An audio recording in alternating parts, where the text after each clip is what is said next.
الحمدللہ رب العالمین والصلاة والسلام علی اشرف الانبیاء والمرسلین وعلی آلہ وصحابہ ومن تبعہم بإحسان الی یوم الدین. اما بعد، میرے محترم بھائیو، السلام علیکم ورحمۃ اللہ وبرکاتہ. سیرت النبی صلی اللہ علیہ وآلہ وسلم کا سلسلہ جاری تھا.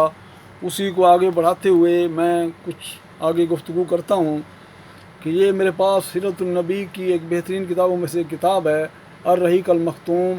یہ بڑی عظیم بہترین کتاب ہے سیرت کے موضوع کے اوپر. یہ ہمارے گھر کے اندر ہونی چاہیے تاکہ ہم خود بھی پڑھیں اور بچوں کو بھی ہم پڑھائیں، تاکہ ہمیں پتہ چلے کہ اللہ کے نبی صلی اللہ علیہ وآلہ وسلم نے کتنے دکھ اور تکلیفیں اٹھا کر کے یہ دین ہم تک پہنچایا ہے. اللہ کے نبی صلی اللہ علیہ وآلہ وسلم جب ہجرت فرما کر کے قباء کے اندر تشریف لائے اور آپ صلی اللہ علیہ وآلہ وسلم نے وہاں پر مسجد کی بنیاد رکھی، مسجد قباء کی. یہ دین اسلام کی یہ پہلی مسجد ہے کہ جس کی بنیاد رکھی گئی. اللہ تعالیٰ قرآن عظیم کے اندر فرماتا ہے کہ یہ وہ مسجد ہے کہ جس کی بنیاد تقویٰ کے اوپر رکھی گئی. تو حدیث مبارکہ کے مطابق جو بندہ وہاں مدینے میں رہتا ہے وہ اپنے گھر سے وضو کر کے اس مسجد کے اندر جائے اور وہاں پر جا کر کے نماز ادا کرے، 2 رکعتیں ہی پڑھ لے تو اس کو ایک عمرے کا ثواب ملتا ہے. یہ اتنی عظیم اس مسجد کی برکت ہے. تو اللہ کے نبی صلی اللہ علیہ وسلم نے وہاں چند روز قیام فرمایا اور پھر آپ صلی اللہ علیہ وآلہ وسلم مدینے کی طرف چلے.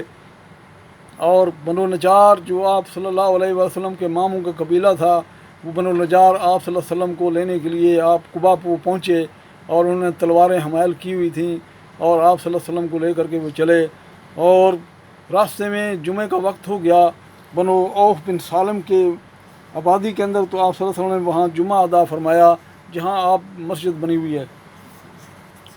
آپ صلی اللہ علیہ وآلہ وسلم جمعے کے بعد مدینہ تشریف لے گئے اور اسی دن سے اس شہر کا نام یثرب کی بجائے مدینہ الرسول پڑ گیا. اسے مختصراً طور پر مدینہ کہا جاتا ہے. یہ نہایت تابناک اور تاریخی دن تھا. گلی کوچے تقدیس تحمید کے کلمات سے گونج رہے تھے اور انصار کی بچیاں خوشی اور مسرت سے اشعار کے نغمے بکھیر رہی تھیں. طلع البدر علینا من ثنیۃ الوداع وجب الشکر علینا ما دال اللہ دا. ان پہاڑوں سے جو سوئے جنوب 14ویں کا چاند ہم پر چڑھا، کیسا عمدہ دین اور تعلیم ہے. شکر واجب ہے ہمیں اللہ کا، ہے اطاعت تیرے حکم کی، بھیجنے والا ہے تیرا کبریا. تو یہ انصار کی بچیاں یہ ترانہ گا رہی تھیں. اور پھر اللہ کے نبی صلی اللہ علیہ وآلہ وسلم جس محلے سے گزرتے تو وہ محلے والے چاہتے کہ ہمارے پاس نبی کریم صلی اللہ علیہ وسلم تشریف لے جائیں. تو آپ صلی اللہ علیہ وسلم نے فرمایا کہ میری اونٹنی کا راستہ چھوڑ دو، یہ جس جگہ پہ بیٹھے گی وہی میرا جو ہے وہ ٹھکانہ ہوگا. تو اللہ کے نبی صلی اللہ علیہ وآلہ وسلم کی اونٹنی چلتی ہوئی آج جہاں پر مسجد نبوی ہے یہاں پر آ کر کے بیٹھ گئی. آپ صلی اللہ علیہ وسلم اترے نہیں، پھر وہ اونٹنی اٹھی اور پھر تھوڑی دور واپس جا کر کے پھر واپس آئی اور پھر اس جگہ کے اوپر بیٹھ گئی. تو یہ اس جگہ کے اوپر جہاں اب مسجد نبوی ہے.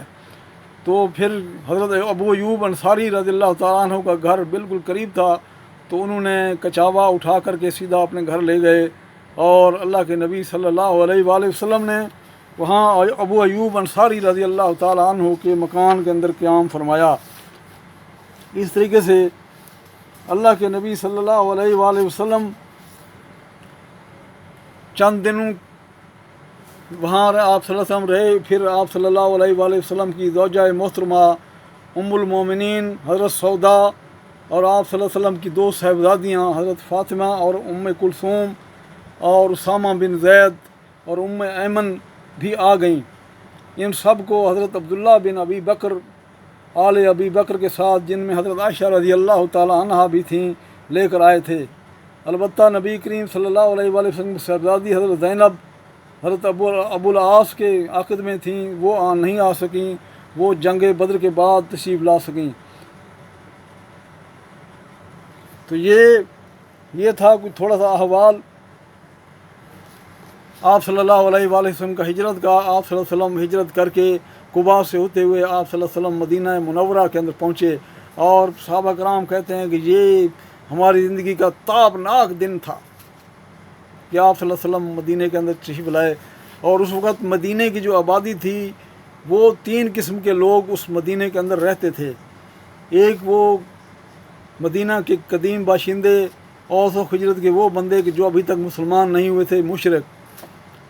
دوسرے وہ مومنین مسلمان جو پکے اور سچے مسلمان ہو گئے تھے اور جو نبی اکرم صلی اللہ علیہ وآلہ وسلم کی آمد کو انہوں نے اپنی آنکھوں کو، پلکوں کو فرش راہ کیا آپ صلی اللہ علیہ وسلم کے لیے.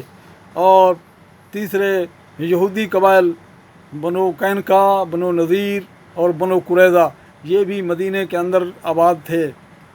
اور عبداللہ بن ابی جو منافقین کا سردار جس کو کہا جاتا ہے، اس کو مدینہ کے لوگ اس کو اپنا سردار اور اپنا بادشاہ بنانے کے لیے اس کو تیار تھے، اور اس کے لیے ایک موتیوں کا اور ہیرو جواہرات کا تاج بھی تیار ہو چکا تھا. لیکن اتنے میں اللہ کے نبی صلی اللہ علیہ وسلم آ گئے اور وہ بادشاہ بننے سے رہ گیا، اور جس کی وجہ سے وہ ساری زندگی آپ صلی اللہ علیہ وسلم کے خلاف بغض رکھتا ہوا، اور اس نے منافقین کے سردار وہ کہلایا، اور وہ اس طریقے سے وہ دنیا سے چلا گیا. تو یہ مدینہ کے حالات تھے آپ صلی اللہ علیہ وسلم کی آمد کے اوپر. اور اللہ کے نبی صلی اللہ علیہ وآلہ وسلم جب مدینہ کے اندر پہنچے تو آپ صلی اللہ علیہ وسلم کے صحابہ کرام کچھ بیمار ہو گئے.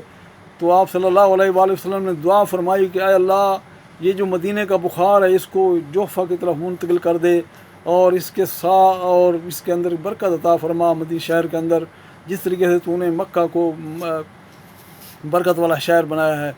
تو اللہ کے نبی صلی اللہ علیہ وآلہ وسلم کی دعا قبول ہوئی، اور وہ جو بخار تھا مدینہ کا وہ جوفہ کی طرف اللہ تعالیٰ نے پلٹ دیا، اور مدینہ کی فضا کو بہترین اللہ تعالیٰ نے اپنے صحابہ کرام کے، اللہ کے نبی صلی اللہ علیہ وسلم صحابہ کرام کے لیے اور مسلمانوں کے لیے سازگار بنا دیا. تو یہ اس کے بعد انشاءاللہ تعالیٰ آئندہ کہ اللہ کے نبی صلی اللہ علیہ وسلم نے مدینہ پہنچ کر کے وہ صحابہ کرام کے درمیان بھائی چارہ قائم کیا، اور پھر یہودیوں سے معاہدہ کیا جس کو میثاق مدینہ کہا جاتا ہے. اس کے بعد انشاءاللہ تعالیٰ آئندہ میں اس کے موضوع کے اوپر آگے گفتگو کروں گا. اللہ تعالیٰ سے دعا ہے کہ اللہ تعالیٰ ہمیں نبی اکرم صلی اللہ علیہ وآلہ وسلم کے اسوے کے اوپر چلنے والا بنا دے، اور اللہ تعالیٰ ہمیں دنیا اور آخرت کی ذلت و رسوائی سے بچائے، اور اللہ تعالیٰ سے نبی کریم صلی اللہ علیہ وآلہ وسلم کی سچی پیروی اور سچی محبت ہمارے دل کے اندر ڈال دے، اور اللہ تعالیٰ ہمیں جنت فردوس عطا کر دے. السلام علیکم ورحمۃ اللہ وبرکاتہ. وآخر دعوانا ان الحمد للہ رب العالمین.